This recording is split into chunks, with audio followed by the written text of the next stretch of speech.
Sobat Bisnis, pernahkah kalian mendengar ada pepatah yang mengatakan bahwa 90% bisnis pemula itu pasti melupakan satu hal simpel, tapi vital. Apakah kalian tahu apakah itu? Ya, itu adalah dana darurat bisnis. Di sini kita semua tahu bahwa bisnis itu seperti roller coaster. Hari ini ramai, besok sepi, terus ramai lagi. Jadi bagaimana sih kita selalu memastikan bisnis kita tetap hidup meskipun dalam kondisi penjualan yang sedang mengalami penurunan? Oke, hari ini kita akan membedah tuntas 4 pilar utama untuk mengumpulkan dana darurat dalam sebuah bisnis. Mari kita mulai dari yang paling dasar, yaitu mengapa dana darurat bisnis itu penting. Jadi, dana darurat itu bukan hanya sekedar uang cadangan, akan tetapi sama seperti asuransi hidup untuk bisnis Anda. Jadi, ini alasan pentingnya dana darurat. Untuk poin yang pertama, yaitu bertahan saat penjualan sepi. Jadi, ketika bisnis Anda mengalami masalah dalam penjualan yang terus menurun atau sepi, Anda dapat menggunakan dana darurat bisnis ini loh. Karena dana darurat dapat memastikan Anda masih bisa untuk membayar gaji tim, pembayaran sewa, dan pembayaran operasional penting lainnya. Jadi, bisnis Anda masih bisa bernafas meski sedang paceklik. Dalam kondisi seperti ini, dana darurat menjadi penyangga keuangan agar bisnis tetap bisa berjalan tanpa harus berhutang atau menghentikan operasional. Selain itu, dana darurat juga memberi rasa aman dan stabilitas, sehingga pemilik bisnis dapat fokus mencari solusi atau strategi baru dalam meningkatkan penjualan tanpa panik karena kekurangan dana. Untuk poin yang kedua, yaitu untuk menghadapi kejadian yang tak terduga. Mungkin di sini contohnya seperti mesin produksi yang mendadak rusak, yang mengakibatkan pengeluaran dana yang cukup besar untuk perbaikan. Lalu, terjadi tagihan tak terduga, atau bahkan terjadi bencana alam yang di luar kendali kita. Jadi dengan hal itu, Anda tidak perlu panik untuk mencari pinjaman apalagi berhutang, karena kita sudah mempunyai dana darurat bisnis. Untuk poin yang ketiga, yaitu melindungi dari musiman bisnis. Jadi, yang dimaksud untuk melindungi dari musiman bisnis itu yaitu dana darurat dapat digunakan ketika bisnis Anda mengalami musim sepi. Karena hampir semua bisnis itu pasti terdapat musim ramai, bahkan sepinya. Bagi bisnis musiman seperti hampers atau tour and travel, dana darurat adalah jembatan yang membawa Anda dari musim sepi ke musim ramai berikutnya. Selain itu, dana ini juga memberi kesempatan bagi pelaku usaha untuk menyusun strategi dan inovasi baru agar bisnis tetap produktif di luar musim ramai, misalnya dengan diversifikasi produk atau promosi khusus di masa sepi. Untuk poin yang terakhir atau poin yang keempat, yaitu sebagai stabilitas tim. Jadi, karyawan itu akan lebih tenang bekerja dengan owner yang jago dalam mengelola uang.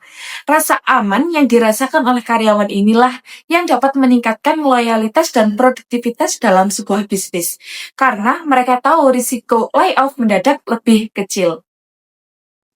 Nah, setelah kita memahami tentang pentingnya dana darurat bisnis, sekarang ada pertanyaan krusialnya, yaitu berapa sih banyak dana darurat yang harus dikumpulkan? Biasanya yang menjadi patokan dalam pengumpulan dana darurat bisnis itu pada umumnya adalah 3-6 bulan total biaya operasional. Namun, ada pengecualian, yaitu yang pertama, untuk bisnis yang baru atau bisnis yang kecil. Jadi, untuk Anda yang baru memulai usaha atau bisnis, Anda dapat mengumpulkan dana darurat yaitu sekitar 1-3 bulan biaya operasional. Karena hal ini lebih realistis untuk memulai pembentukan dana darurat bisnis untuk Anda yang baru memulai sebuah bisnis. Itu yang kedua, bisnis musiman seperti hampers atau travel. Jadi, untuk kalian yang menjalankan bisnis musiman, kalian harus menargetkan dana darurat untuk bisnis yaitu 6 6-12 bulan biaya operasional. Karena musim ramai Anda sangat singkat. Di bulan tertentu saja Anda harus siap untuk bertahan di bulan-bulan sepi yang panjang. Tapi ada yang perlu diingat, Anda tidak harus menunggu banjir orderan untuk memulai pembentukan dana darurat bisnis ini loh. Anda dapat menyisihkan sedikit demi sedikit dari laba yang diperoleh dari bisnis Anda. Yang terpenting adalah untuk memulai. Baik, untuk selanjutnya kita akan masuk ke langkah-langkah dalam pembentukan dana darurat bisnis. Untuk langkah pertama, yaitu dengan hitung biaya operasional bulanan.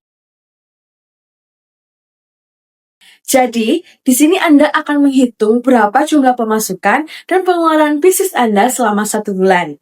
Karena dengan menghitung biaya operasional adalah langkah awal menuju ketenangan finansial. Secara sederhananya, Anda harus tahu berapa sih biaya minimum yang harus dikeluarkan dalam bisnis Anda setiap bulannya agar tetap beroperasi. Bagaimana caranya untuk mengetahui hal tersebut? Jadi, Anda bisa melihat dari mutasi rekening atau catatan riwayat transaksi keuangan bisnis Anda, lalu Anda bisa melihat dari catatan kas atau laporan keuangan 3 bulan terakhir. Setelah itu, kumpulkan semua pengeluaran tetap bulanan pada bisnis Anda, seperti gaji untuk karyawan, sewa tempat, biaya listrik air, internet, biaya software, langganan, dan juga biaya marketing minimal. Setelah Anda menghitung semua pengeluaran atau total biaya operasional bisnis Anda dan terdapat di angka 10 juta per bulan, angka inilah yang menjadi patokan Anda untuk pemenuhan biaya operasional setiap bulannya. Kita lanjut menuju langkah kedua, yaitu tetapkan goals dana darurat. Jadi, tadi kita sudah ketahui untuk dana darurat bisnis yang ideal yaitu 3-6 bulan. Dan jika biaya operasional Anda di angka 10 juta per bulan, berarti untuk goals 3 bulan yaitu di angka 30 juta dengan mengalihkan 10 juta dikali 3 bulan. Dan untuk goals 6 bulan yaitu di angka 60 juta. Nah, di sini saya akan kasih tips realistis yaitu jika Anda baru memulai suatu bisnis dan penjualan Anda masih belum stabil, maka Anda harus fokus untuk mengumpulkan dana darurat untuk 1 bulan terlebih dahulu. Lalu setelah itu tinggalkan ke 3 bulan. Anggap saja 10 juta pertama adalah pencapaian Anda. Dan setelah 30 juta terkumpul, barulah Anda dapat merasa aman karena target dana darurat untuk 3 bulan sudah tercapai. Akan tetapi, tidak boleh berhenti di target 3 bulan karena target utamanya yaitu untuk 6 bulan.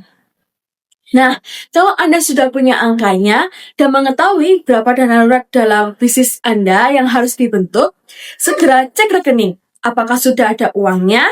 Jika belum, saatnya kita belajar strategi menabung. Setelah kita belajar cara menghitung biaya operasional bulanan dan cara menentukan goals dana darurat, kita masuk ke langkah ketiga yaitu strategi menabung tiap bulan. Cara yang paling ampuh dalam langkah ketiga ini yaitu dengan optimasi dan sisihkan di awal. Jadi, Anda harus memperlakukan tabungan ini seperti biaya operasional lainnya. Jadi, anggap saja sebagai pengeluaran wajib dalam bisnis Anda. Kita mulai dari yang paling kecil dahulu. Jika Anda sulit untuk menabung dalam jumlah yang besar, coba Anda mulai sisihkan 10% dari omset bulanan Anda.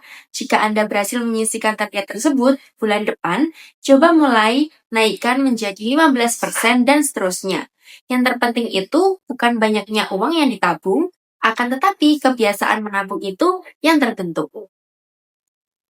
Dan sekarang, misalkan Anda memiliki penghasilan harian, mereka langsung saja Anda sisihkan 10% dari penghasilan setiap malam ke rekening terpisah. Jangan sampai menunggu akhir bulan. Lalu kita masuk ke langkah yang keempat, yaitu langkah terakhir, mengenai tempat penyimpanan dana darurat. Jadi, di sini kita akan mengetahui di mana sih kita bisa menyimpan dana yang baik dan benar itu, karena dana ini harus memenuhi 2 syarat utama, yaitu aman dan mudah untuk diakses. Jadi, di sini ada pilihan dalam penyimpanan dana darurat bisnis. Yang pertama yaitu tabungan terpisah. Hal ini adalah cara yang paling simpel untuk Anda hanya dengan membuka rekening baru atau membuat tabungan terpisah yang tidak boleh terhubung dengan rekening-rekening operasional harian lainnya. Dan ini menjadi kunci utamanya, jangan sampai tergoda untuk memakai dana tersebut. Yang kedua yaitu reksadana pasar uang. Penyimpanan dalam reksadana pasar uang banyak sekali peminatnya. Hal ini juga menjadi pilihan favorit banyak business owner dalam menyimpan dananya. Karena dengan alasan lebih menguntungkan dan mendapatkan return sekitar 3-5% dalam setahun. Tetapi tetap risiko. Pada reksadana pasar uang ini juga memiliki kelemahan yaitu dalam pencairan yang membutuhkan waktu 1 hingga 2 hari kerja. Jadi, kunci utama dalam langkah ini yaitu amankan uang itu. Dimanapun Anda menaruhnya, pastikan Anda tidak tergelincir untuk menggunakannya untuk dana tersebut dalam hal-hal yang bukan darurat. Atau hanya keinginan sesaat seperti untuk modal ekspansi yang belum mendesak. Setelah tabungan sudah aman, sekarang kita perlu tahu kapan sih Anda benar-benar boleh menyentuh dana ini? Oke, dari pertanyaan tadi, kapan sih dana darurat boleh dipakai? Definisi darurat itu ambigu. Jadi, Anda harus punya guidelines yang jelas. Buatlah aturan main Anda sendiri. Contoh dari video kita yang bisa kita ambil. Dana boleh dipakai jika 1. Kas menipis. Jadi, ketika duit operasional sudah tiris, mau bayar gaji tim aja ngos-ngosan. Pokoknya, kalau kebutuhan utama seperti gaji, listrik, atau sewa kantor udah nggak ketutup, baru boleh nyentuh dana ini. 2. Ada peralatan mahal yang tiba-tiba rusak dan wajib segera diganti. Contohnya, laptop tim, desain mati total, mesin produksi ngambek, atau printer invoice ngadat padahal dari banyak orderan. Nah, ini boleh banget dipakai buat ganti atau benerin. Yang ketiga, kondisi politik atau ekonomi tidak menentu. Contohnya, masa pemilu, ekonomi lagi goyah, atau krisis global bikin penjualan jeblok. Daripada bisnis makin drop, dana ini bisa jadi penyelamat sementara. Yang keempat, bisnis harus tutup sementara karena hal-hal tak terduga. Contohnya, ada bencana, pandemi, atau hal tak terduga yang bikin usaha harus berhenti sementara.